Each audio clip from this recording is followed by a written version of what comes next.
Hello scholars, this is Mrs. Hall. I'm going to be reading the background essay for Mansa Musa's Hajj, Remembering the Journey. Let's get started. In 1324 CE, an enormous caravan left Niani, the capital of Mali in West Africa. The sprawling mass of people, pack animals, and gear was on its way to Mecca in Arabia, nearly 4,000 miles across the desert. Leading the caravan was the king himself, Mansa Musa. He was a Muslim, and making a Hajj, or pilgrimage, to Mecca was an important duty of Islam. We don't know exact details of Mansa Musa's life. West African societies relied greatly on oral history. Instead of written records, griots or storytellers have passed down West African history through generations. From their stories, we know that a king named Sunjata founded Mali in about 1230 CE. During his rule, Sunjata took control of the region's gold and salt trade. Historians don't know if Sunjata was a Muslim, but his heir and grandnephew Musa was. When Musa took the throne around 1312, he received the title of Mansa, which means sultan or king. He would rule until his death in 1337.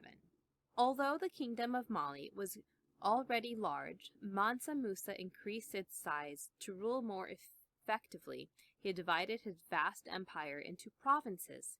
Each had a furba, or governor, who ruled according to Mansa Musa's orders. The griots say Mansa Musa maintained a large standing army to ensure his safety and that of his people. Mansa Musa also increased the wealth of Mali, expanding the gold and salt trade and encouraging copper trade with Egypt. At the peak of his success in 1324, Mansa Musa set out on his Hajj to get to Mecca and back.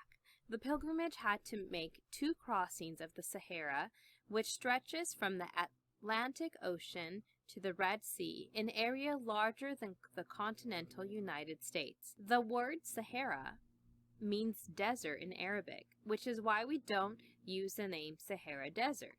Compared to the savanna they were used to, the Sahara must have been a barren and terrifying landscape to the pilgrims on the Hajj. Stories passed down by griots say that as many as 60,000 people accompanied Musa on the journey, a number that is probably high.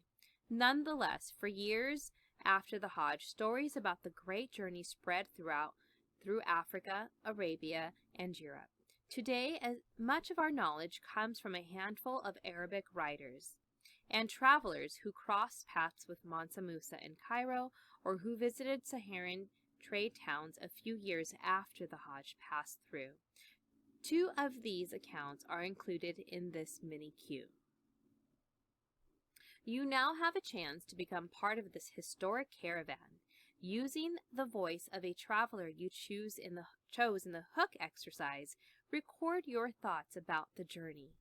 The documents that follow will provide material for the 6 journal entries you will write. Be creative, but be factual too. Try your best to see the journey through the eyes of your character.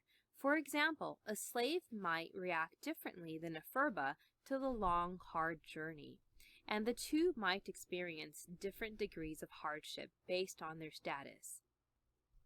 It is just after dawn on the day of departure. Morning prayers are finished, and the camels are bellowing. Are you ready to leave? Are you nervous, but excited too? It's an honor to travel with the king on this important religious journey. I hope that Allah guides you safely to Mecca and back. In the meantime, you will do your best to record everything that happens along the way. One last thing that we need to look at in the background essay is this map at the center of the page. What we see is the outline of the kingdom of Mali. The journey begins in Niani and again makes its way across the Sahara into the Arabian Peninsula. And if you look at the amount of miles that we see just across this page, you would have to look at the key. So it gives you an idea of the long distance that they would have had to travel.